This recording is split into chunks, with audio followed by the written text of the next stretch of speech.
Assalamu alaikum. Dans le Coran, il y a des versets que l'on récite et d'autres que l'on évite de commenter. Surat Al-Ahzab, versets 32 et 33. Deux versets, un changement de ton, un changement de pronom, un message codé pour ceux qui réfléchissent. Aujourd'hui, décryptons ensemble l'un des versets les plus puissants sur Ahlul Bayt, la famille pure du prophète Mohammed sallallahu alayhi wa sallam. Surat 33, verset 32. Allah s'adresse aux épouses du prophète Mohammed sallallahu alayhi wa sallam et leur dit: ô femmes du prophète, vous n'êtes comme aucune autre femme. Si vous êtes pieuses, restez dans vos foyers, ne vous exhibez pas comme au jour de l'ignorance. Accomplissez la prière, donnez la zakat, obéissez à Allah et à son messager, Muhammad sallallahu alayhi wa sallam. Tous ces verbes sont conjugués au féminin pluriel. C'est clair, Allah parle aux épouses du prophète Muhammad sallallahu alayhi wa sallam. Mais soudain, le style change. Les pronoms féminins deviennent masculins. Écoutez bien.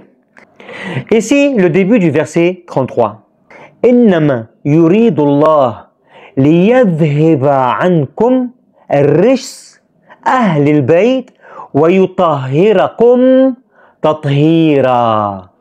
Certes, Allah veut éloigner de vous toute souillure, ô gens de la maison, et vous purifier pleinement.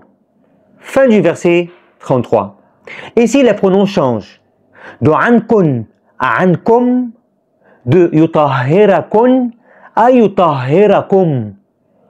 Ce n'est pas une erreur de style, c'est un message divin intentionnel. En arabe, quand nous disons ankun, ça veut dire que nous parlons des femmes. Et quand nous disons ankum, ça veut dire que c'est soit des hommes et des femmes. Vous savez qu'en français, quand on dit il se peut que ce soit des hommes et des femmes. Parce que s'ils sont ensemble, on ne peut pas dire elle, il y a un homme au milieu. Mais si elles sont seules, on peut dire elle. Qui sont les Ahlul Bayt?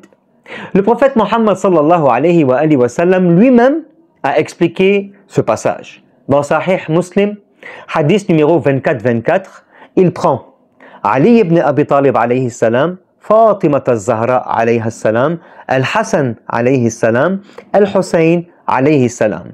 Il les couvre de son manteau, lève la main vers le ciel et dit: ô Allah, ce sont les gens de ma maison.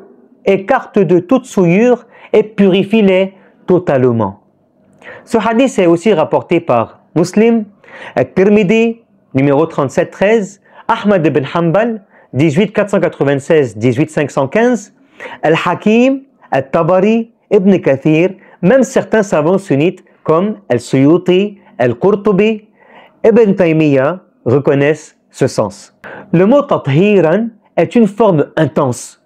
Il signifie une purification parfaite, totale, exempte de toute erreur ou péché. Ce n'est pas une simple louange, c'est une volonté divine mais formelle. Allah ne veut pas que ces gens-là soient souillés. Allah les veut purifier à 100%.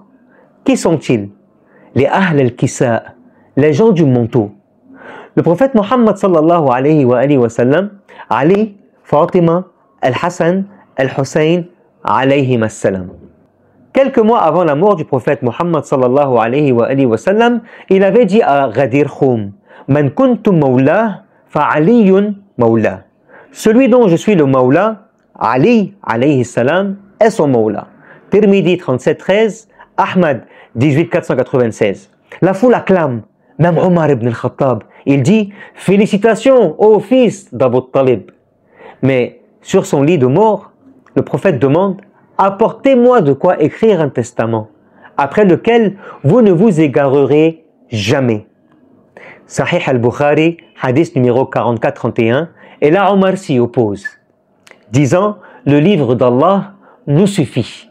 Le prophète est sous l'effet de la douleur. Ce qui est vu comme un manque de respect flagrant, voire une mise en doute de l'état mental du prophète, qu'Allah a pourtant décrit comme infaillible et guidé uniquement par la révélation divine.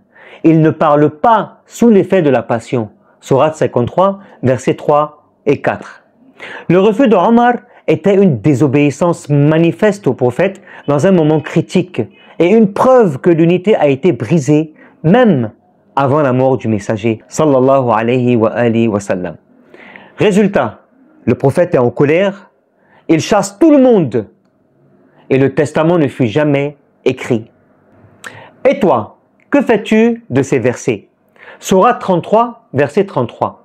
Un verset souvent récité, rarement compris. Mais maintenant que tu sais, vas-tu continuer à dire que tous les compagnons sont sur la même ligne que les Ahlul Bayt alayhim as-salam?